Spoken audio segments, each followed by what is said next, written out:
ko, parang hindi ano sa damit niya. Grabing stick niya sa damit niya. Yung ano. Hindi yan lizard, ano yung pagtawag? Parang worm, worm soft yan. Hindi yan worm, parang ano siya, reptile. Yun nga, oo nga. Sa mga, sa mga cave yan na, sa malambot na lupa. Iya kaya fiya lazag maramin hagiya malabes. Yung maya bukasis ma. Hindi nakuha. Naku, hindi niya makuha. Uya, shwigit kita. Shimin fogiya. Na, kasi yung ano niya, si Bliss na ano niya na ganito. Tapos may blizzard sa taas niya. Nakuha niya lang yung blizzard niya. Hindi nagdikit sa sa daat katawan. Hindi sa malabes na na damit sa niya sa likod sa blizzard niya. Sabi niya yung mga elder people, yung sabi niya, ayan, yung gi ko na love sa iyo. Hindi wow. Sabi niya, grabe naman ang Pilipinas, parang Australia naman nito. Puro mga insect ang dami.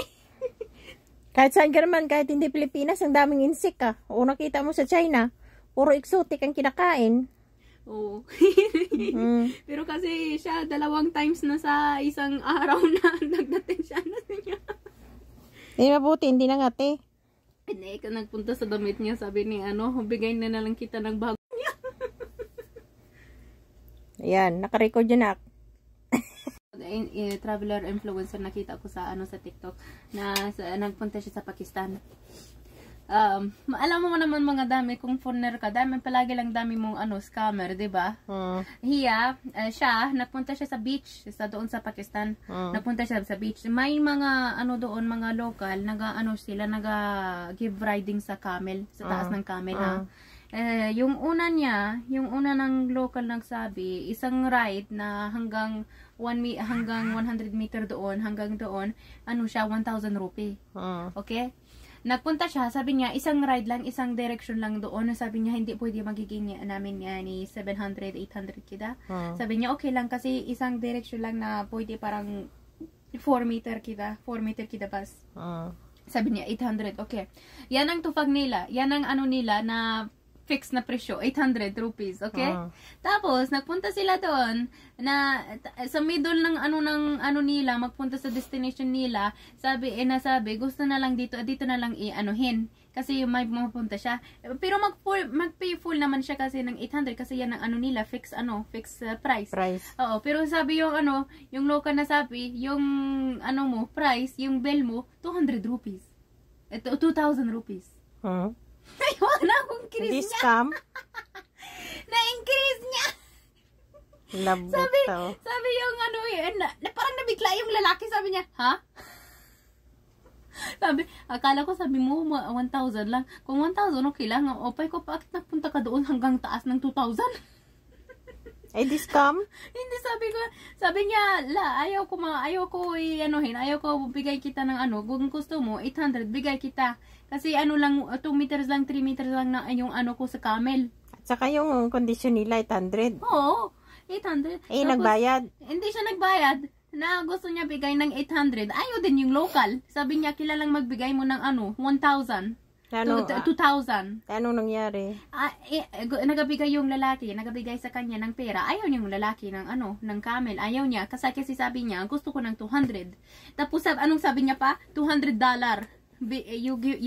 Sabi niya, you must give me dollar, not rupee. How? Yung natawa na lang yung lalaki, sabi niya, dollar. Na nagano siya na lang, nag-walk off. Ayaw mabitiwan yung lalaki sa kanya. Gitim si warahiya. Nagano na lang, nag-follow na yung lalaki sa camel, nag-follow sa kanya. Sabi niya, kilalang mag-pay ka ng 2,000. Sabi niya, yung natin, prefix presyo, 800. Tapos bakit nasabi mo gusto mo man ng 2,000. Sabi niya, kasi yan ang natin, fixed presyo. Yan ang sabi ng lalaki. Sabi na, kasi, tapos sabi ni, yung lalaki, yung foreigner, sabi niya, may proof ako dito sa camera. May nag-recording siya. Sabi ni, yung local, kung hindi siya mag-pay, mag-call siya ng police. Sabi yung foreigner, sabi niya, call ka! May proof ako dito na sabi tayo yung natin, 800. Kaya ano nangyari? Hindi niya na-call.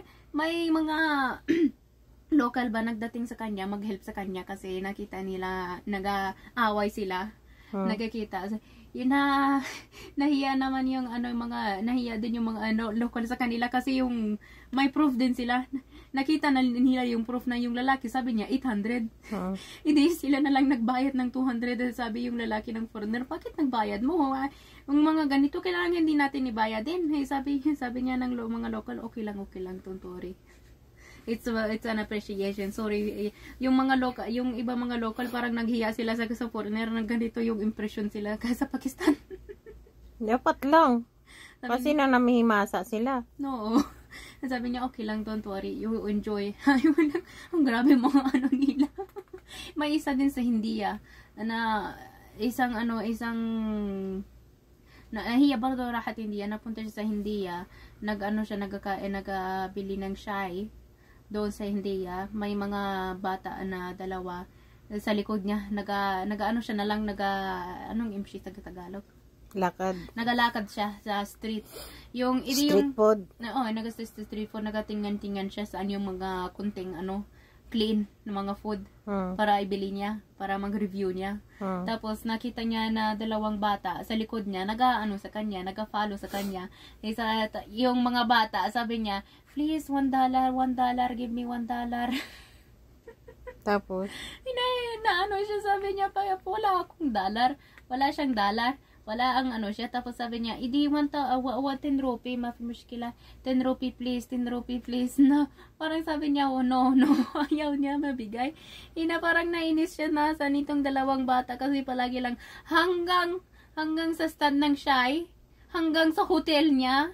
Doon siya yung mga bata nag-ano sa kanya din. Nag-follow sa kanya. Hindi niya talaga binigyan? No. Grabe naman.